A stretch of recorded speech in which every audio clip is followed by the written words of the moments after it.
Thank you very much. I want to thank all of the witnesses for being here to testify and for your courage. I know that you are speaking for a great many of your colleagues as well as your students in relaying the experience that you've had and what you've been through these last several months and even before that.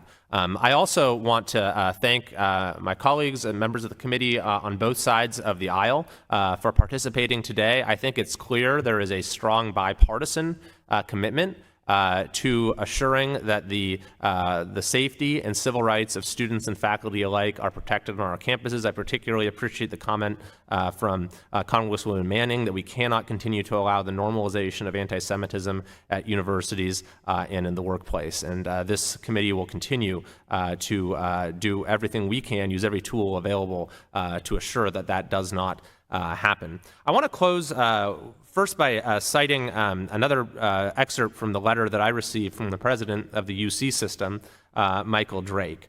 He said, "We readily accept our obligation to protect the rights and safety of our students, faculty, staff, and visitors to our campuses. We must exercise these rights and ensure safety within the broad confines of the law, as well as the policies we have established. Destructive actions that prevent members of the community from accessing public facilities or leaving campus in a safe and timely fashion are not protected actions, but illegal disruptions to the operations of our campuses and the mission of the university."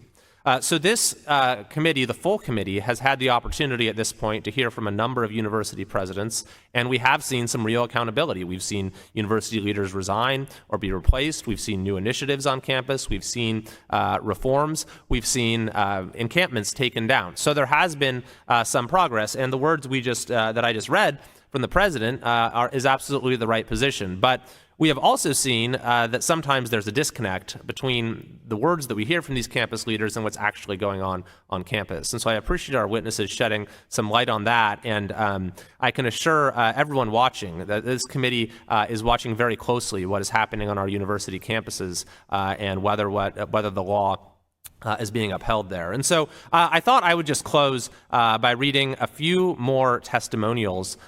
This is just from one particular university, the University of San Diego. These are fully contained within the appendix to Professor Keating's testimony. But here's just a few more voices from that campus, which again is just a few voices from one particular campus in California. This is from Jubilee Cabalon, who is a PhD student researcher, says, "I don't feel like I can be outwardly Jewish in my place of work and schooling, and I am scared of being targeted, and I'm scared of being confronted to choose or speak up. I ask myself, do I do what my ancestors did and hide my Judaism to survive? Or do I show myself a Jew without trembling knees? I don't feel safe on campus. I am constantly on the brink of a breakdown with fear of people asking, are you a good Jew or a bad Jew?"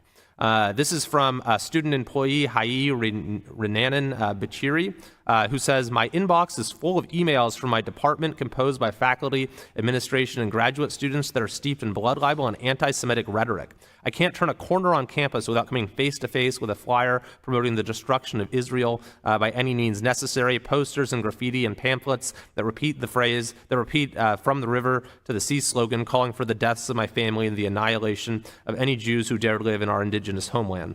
About 2 weeks ago," this testimonial continues, "I walked out of the building in which I teach and was greeted by a sign reading one solution, Intifada Revolution. I was talking with a student at the time but completely froze and couldn't continue answering his question. I was too busy dealing with PTSD, something that's become a regular occurrence whenever I'm on campus, which is anywhere from 3 to 6 days a week." It goes on. "I'm afraid to leave my apartment for fear of the outpouring of anti-Semitism that's flooded the campus," and also notes, "My department has become completely inhospitable with every meeting, event, and performance preceded by statements supporting the people calling for the murder of Jews."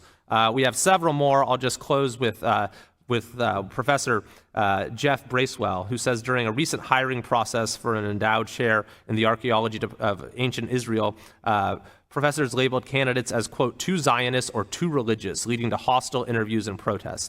A distinguished archaeologist faced harassment due to his religion and nationality, with protesters disrupting his presentation and spreading false claims about his work. This should never happen in the United States of America, least of all at our institutions of higher learning, which are so vital to the future of our country. Without objection, there being no further business, the subcommittee stands adjourned.